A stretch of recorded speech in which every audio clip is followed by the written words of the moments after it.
Desde el confesionario. ¿A quién consideramos nuestro prójimo?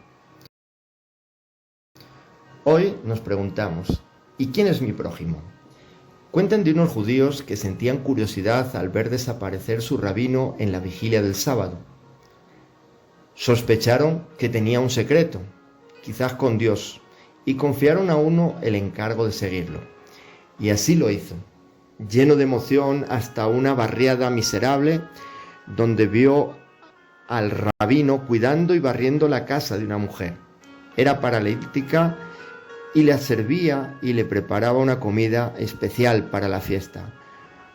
Cuando volvió, le preguntaron al espía, ¿dónde ha ido? ¿Al cielo entre las nubes y las estrellas? Y éste contestó, no, ha subido mucho más arriba. En el Evangelio de Lucas encontramos el pasaje donde un doctor de la ley le pregunta a Jesús, ¿quién es mi prójimo? Jesús no le da una respuesta teológica o hace un razonamiento para explicar quién es considerado como prójimo, sino que le cuenta la parábola de un hombre que fue asaltado en el camino de Jericó hacia Jerusalén. Todos los que oían sabían que ese era un camino muy peligroso por sus continuas curvas, detrás de las cuales se escondían mucha gente con el fin de robar al que transitara por allí. Un hombre fue asaltado por unos ladrones y quedó tendido medio muerto. Pasaron por allí dos personas consagradas a Dios, los cuales dieron un rodeo pasando de largo. ¿Por qué actúan de este modo? ¿Porque son malos y egoístas? No, porque si el herido no está herido, sino muerto, bastaba tocarlo para quedar impuro para el culto.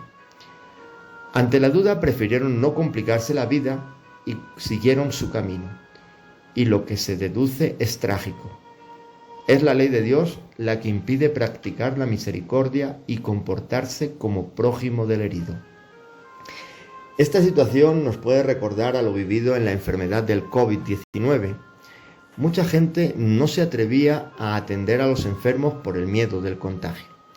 Muchos eran abandonados a su suerte. Una superiora de una congregación contaba cómo tuvo que escribir una carta a las hermanas de la congregación para no abandonar a las hermanas que estaban contagiadas con el virus. Lo más duro de la enfermedad no fue el proceso de sanación, sino la soledad a la que fue sometida mucha gente. Muchas personas tuvieron que vérselas por sí mismas a pesar de la debilidad de la enfermedad y muchas otras personas murieron en la soledad sin nadie que les diera una palabra o sostuviera la mano en dicho trance.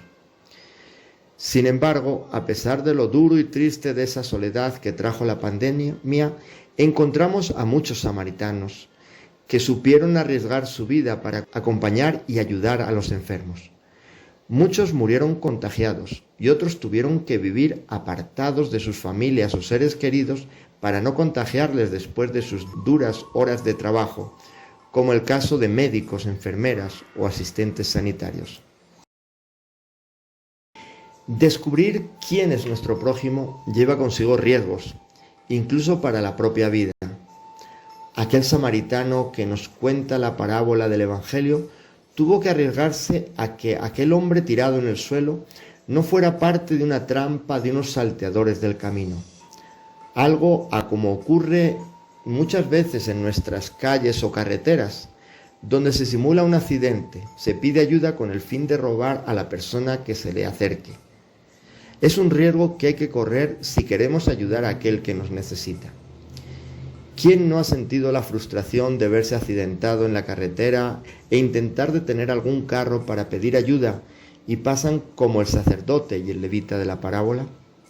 Lo triste puede pasar como el caso real que me contaron de aquella mujer que no paró ante un accidente por la precaución de que fuera una trampa o verse involucrada en tener que declarar ante la policía por el accidente del que era testigo y descubrió posteriormente que era su propio hijo el que estaba accidentado. Cuando Jesús le dice al hombre que le pregunta, ¿quién crees que fue el prójimo de aquel hombre? El hombre responde, el que practicó la misericordia.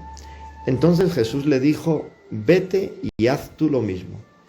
Jesús con cierta ironía le indica que su problema no consiste en saber lo que tiene que hacer, sino en hacerlo. Hacer lo mismo no es empezar a dilucidar quién es mi prójimo, a quién le debo prestar ayuda o dar mi servicio, sino que estamos llamados a aproximarnos, a acercarnos con las personas que nos cruzamos en el camino de la vida. No hay que escalar al cielo, ni debemos irnos a otro país o continente, sino que, como dice el dicho, la caridad comienza por casa. Debemos abrir los ojos y ver quién nos necesita a nuestro lado, ver si hay personas que necesitan de nuestro tiempo, de nuestra compañía, de nuestra ayuda. Son los pequeños hechos que podemos hacer para aliviar a las personas, a los niños, a los adultos mayores. Siempre podremos hacer algo por los otros. No pensemos que debemos ser muy preparados con estudios o concursos de capacitación. Es dejarse mover por la compasión, dejarse mover por el sentimiento de lástima ante aquel que vemos que necesita de nosotros, sabiendo lo que dice Jesús: lo que hagan a uno de estos mis pequeños, a mí me lo hacen. Por último, Jesús nos enseña que Él es el buen samaritano que ha bajado por el camino de nuestra vida y se ha encontrado con nosotros que estamos heridos por el pecado. Él ha cargado con nosotros y ha pagado lo que supone nuestra salud, nuestra salvación. No solo eso, sino que está dispuesto a pagar lo que gastemos de más cuando Él regrese.